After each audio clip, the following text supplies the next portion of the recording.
आज भी आतंकवाद है। अभी आपने देखा कर्नल को भी मार डाला, 2 जो है कैप्टन और सिपाही शहीद हुए, नहीं हुए, वो सब बाहर हैं।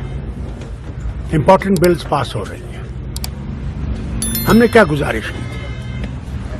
पूरी ऑपोजिशन ने गुजारिश की, ये जो ब्रीच हुआ है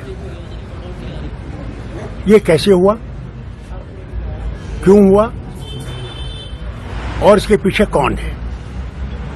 मेहरबानी करके सारे हिंदुस्तान की सिक्योरिटी कौन देखता है? Home ministry. हमारे बॉर्डर्स की भी हिफाजत होम मिनिस्ट्री की ये सब करती है। पार्लियामेंट की भी हिफाजत होम मिनिस्ट्री के ही, पुलिस वाले हों बाकी हों, सारे होम मिनिस्ट्री से।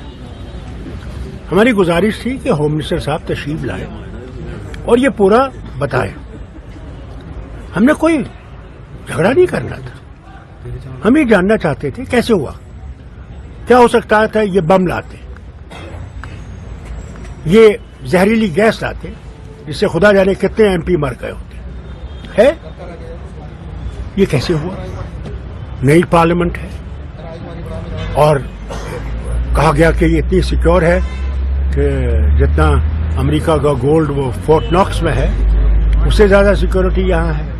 उसके बाद भी ये 2 लोग आते हैं, छलांग मारते हैं और बीजेपी को जो भी बुरा भला कहते हैं कि हमारी नौकरियां कहाँ हैं, हमारे घरों की हालत देखिए, हम लोग खाने के लिए तरसते हैं, पानी के लिए तरसते हैं, बिजली की फीस आसमान पर चढ़ रही है।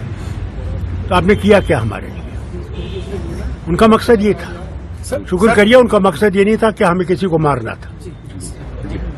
पहले भी आपने इनकी जजमेंट देखी है सुप्रीम कोर्ट की, उसमें भी ये कहा गया था कि ये परमानेंट है, इसी सुप्रीम कोर्ट ने। आज इन्हें ये कहा, आगे देखिए क्या होता है। वो कहते हैं इब्तिदाए इश्क है, रोता है क्या, आगे आगे देखिए होता है क्या। वो ये भी कहते थे ना कि 370 जिम्मेवार है टेररिज्म का, जी कहते थे ना जी। रियासत बैकवर्ड हो गई थी इनके वक्त में, है जी। उसी पार्लियामेंट में राज्यसभा जिसमें कहते हैं, उसमें जब गुलाम नबी आजाद साहब अपोजिशन के लीडर थे, उनने 2 रियासतों को कंपेयर किया, गुजरात को और जम्मू कश्मीर को। हमारे यहाँ 370 था, उसमें आंकड़े दिए जिसमें जम्मू कश्मीर गुजरात से भी आगे है। बिल्कुल। तो फिर 370 ने तो उसको पीछे नहीं रखा। आज भी आतंकवाद है। अभी आपने देखा कर्नल को भी मार डाला, 2 जो है कैप्टन और सिपाही शहीद हुए, नहीं हुए, रोज कहीं ना कहीं बम फटता है। अभी कल ही सुरनकोट में हुआ। तो मुझे बताइए, अगर ये कहते हैं आतंकवाद, और हमारे सिपाही, वो बेचारा क्या कर रहा था? वो ईदगाह में बच्चों के साथ खेलने लगा, क्रिकेट खेलने लगा, मार दिया उसको फारूक साहब।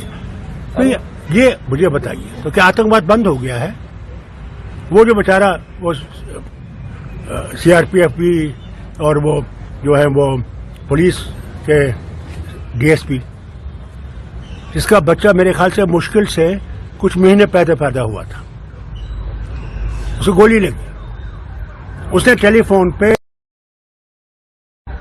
एडी साहब को टेलीफोन किया कि भाई मैं मर रहा हूं, ये हेलीकॉप्टर जो ऊपर घूम रहा है इसको नीचे उतारिए, इसको मुझे ये खून बंद हो।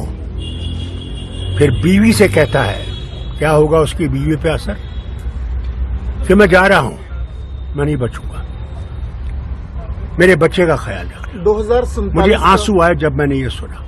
2047 कहां पहुंचे हम? आतंकवाद बंद नहीं हुआ, वहां डंडूरा पीट रहा है जी। टूरिज्म इतना हुआ, अरे एक टूरिस्ट को गोली लग जाएगी, कोई नहीं आएगा।